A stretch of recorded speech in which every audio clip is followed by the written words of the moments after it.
वाड्रा जी के आशीर्वाद से वो टिकट लेकर के आए। रोहतक में दीपेंद्र सिंह हुड्डा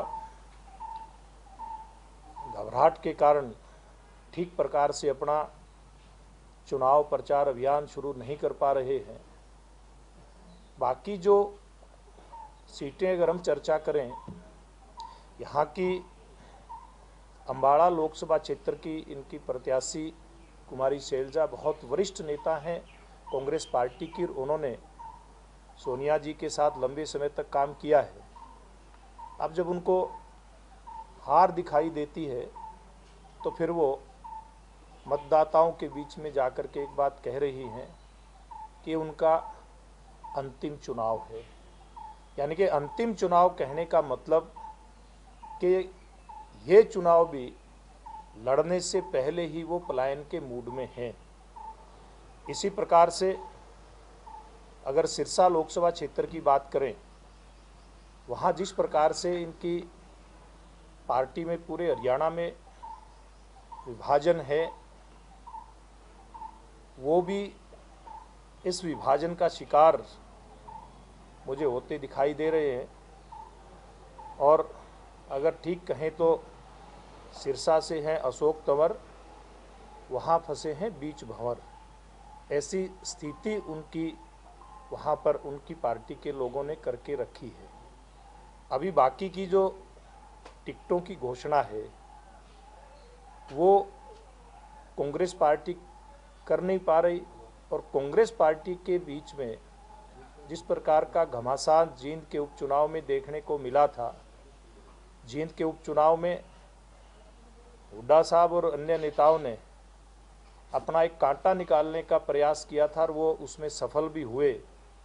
अब फिर कुछ लोग उसमें सुरजेवाला साहब जो वहाँ निपट गए थे, अब वो कहीं दूसरों का कांटा किस प्रकार से निकले, इस प्रयास में लगे हैं। तो पूरे हरियाणा प्रदेश में एक ऐसा वातावरण बना है कि 10 की 10 सीटें भारतीय जनता पार्टी, हमारी जो नरेंद्र मोदी जी की 5 साल की सरकार है, इसकी उपलब्धियों के कारण से, और हरियाणा में जो हमने एक आमूल-चूल बदलाव प्रशासनिक व्यवस्था में करते हुए सही अर्थों में एक लोकतांत्रिक व्यवस्था जो हरियाणा प्रदेश से गायब थी, उसको स्थापित करने का काम किया है।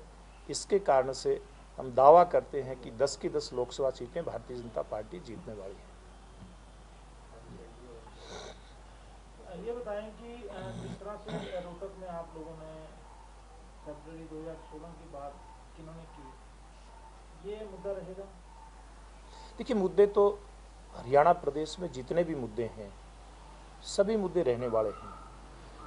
हरियाणा प्रदेश में विकास का मुद्दा है, हरियाणा प्रदेश में साफ सुथरे प्रशासन का मुद्दा है, हरियाणा प्रदेश में मेरिट के आधार पर जो हमने लगभग 65,000 के आसपास नौकरियां दी, वो बड़ा मुद्दा है। युवाओं के अंदर ये मुद्दा आज सर चढ़ करके बोल रहा है, और वो मुद्दे भी रहेंगे क्योंकि जनता हर चीज़ को बारीकी से देखती है। जिन लोगों ने हरियाणा को अस्थिर करने का प्रयास किया था, उन लोगों की साजिशें भी जनता के सामने आई थी। ये बातें भी गाहे बगाए चर्चा के अंदर आती हैं, और लोग इस बात के ऊपर गौर भी करते हैं कि कैसी कैसी टिप्पणियां कांग्रेस पार्टी के नेताओं ने समय समय पर की हैं।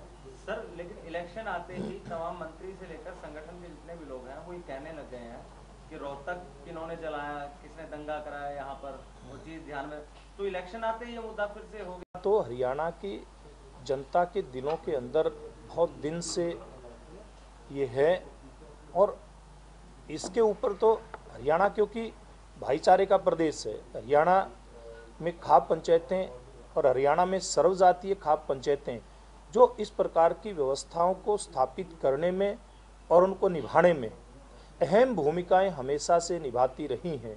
उन्होंने खूब प्रयास किए हरियाणा प्रदेश में शांति रहे, लेकिन कुछ नेताओं ने अपने जो वोट बैंक की राजनीति जो उन लोगों की उसके कारण से ये सब कुछ हुआ। और आप लोगों ने तो दीपेंद्र सिंह हुड्डा की वो स्टेटमेंट भी सुनी होगी कि उन्होंने मुख्यमंत्री का नाम लेकर के किस प्रकार की टिप्पणी की थी, तो ये हिसाब किताब तो जनता मांगती है और लेती है।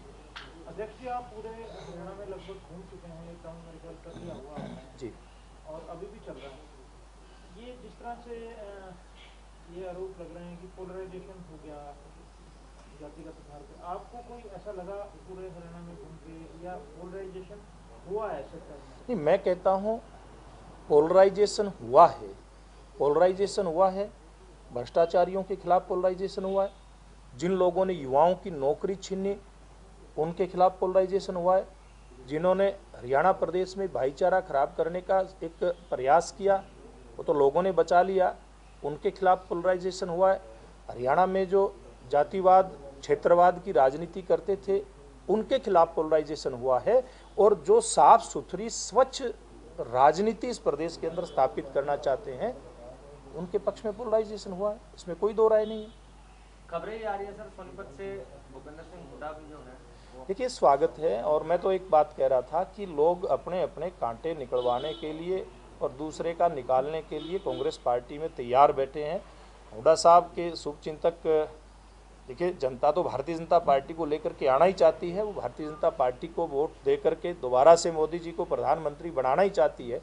तो दूसरी तरफ कांग्रेस पार्टी में भी उनके शुभचिंतक जिनके कांटे उन्होंने उस चुनाव में निकाले थे, अब वो तैयार बैठे हैं।